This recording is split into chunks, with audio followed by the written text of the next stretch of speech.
Chapter 7. Return to England. Throughout my stay in Brobdingnag, as the country was called, I hoped I would someday become free again, though it was impossible to imagine how this could happen. The ship in which I sailed was the first one ever to come close to their coast, and the king had given strict orders that if another ever appeared, it should be brought on shore and carried to him with all its crew and passengers. He wanted to find me a woman of my own size, so we could have children, but I think I would rather have died than have my descendants kept in cages and perhaps sold as curiosities in the kingdom. I was treated with great kindness, and the king and queen loved me, but I was living in a way that was very humiliating. I wished to be among people with whom I could talk equally, and walk about the streets and fields without fear of being stepped on and killed like a frog or a young puppy.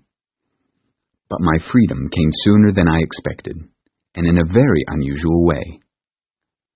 I had now been in this country for 2 years. At about the beginning of the 3rd year, Glumdalclitch and I went with the king and queen and the royal family on a trip to the south coast of the kingdom. I was carried, as usual, in my traveling box. I wished to see the ocean, which could be the only way for me to escape, if it would ever be possible, but Glumdalclitch was very ill and had to stay in bed. I pretended to be a bit ill too, and said that I needed the fresh air of the sea and asked permission for a young servant to take me there. I will never forget with what unwillingness Glumdalclitch finally agreed to this, nor the strict orders she gave to the boy to be careful with me.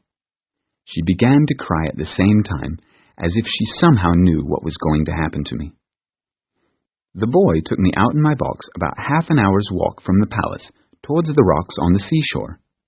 I asked him to set me down and told him I wanted to take a nap, so he shut the windows of my box to keep out the cold sea wind.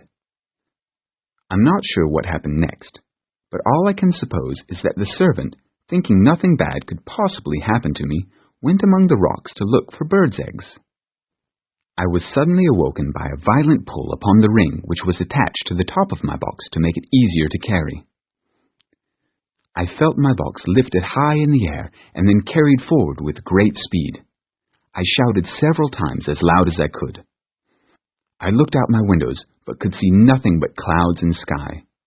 I heard a noise just over my head, like the flapping of wings, and then realized that an eagle had grabbed the ring of my box in its beak, planning to let it fall on the rocks to break it open, like a tortoise in a shell, and then pull out my body and eat it. After a while, the noise and flapping of wings increased, and my box was tossed up and down. I heard several bangs, and then, all of a sudden, felt myself falling straight down for over a minute. My fall was stopped by a terrible crash, after which everything was dark for another minute. Then my box began to rise higher, and I could see some light through my windows. I realized that I had fallen into the sea.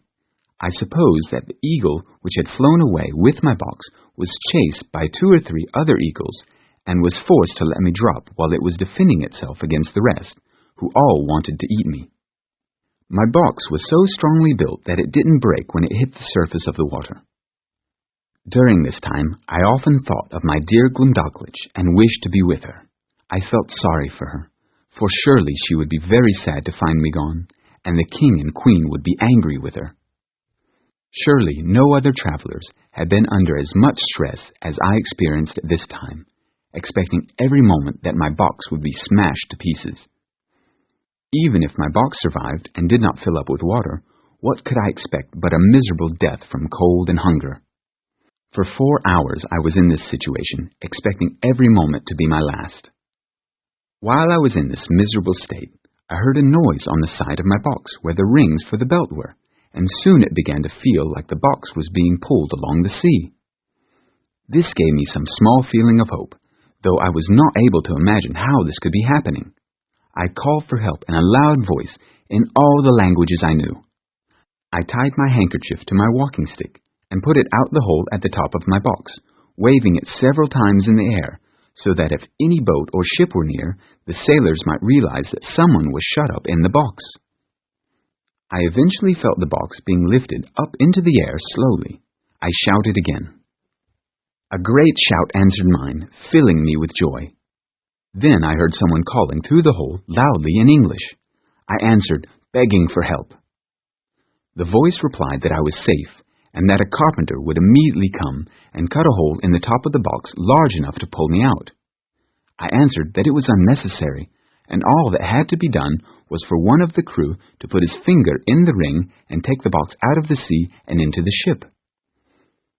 Some of them, when hearing me talk so wildly, thought I was crazy, and others laughed, for I hadn't realized yet that I was now among people of my own size and strength. The carpenter came, and in a few minutes cut a hole about 4 feet square, then let down a ladder, which I climbed up, and from there I was taken into the ship in a very weak condition.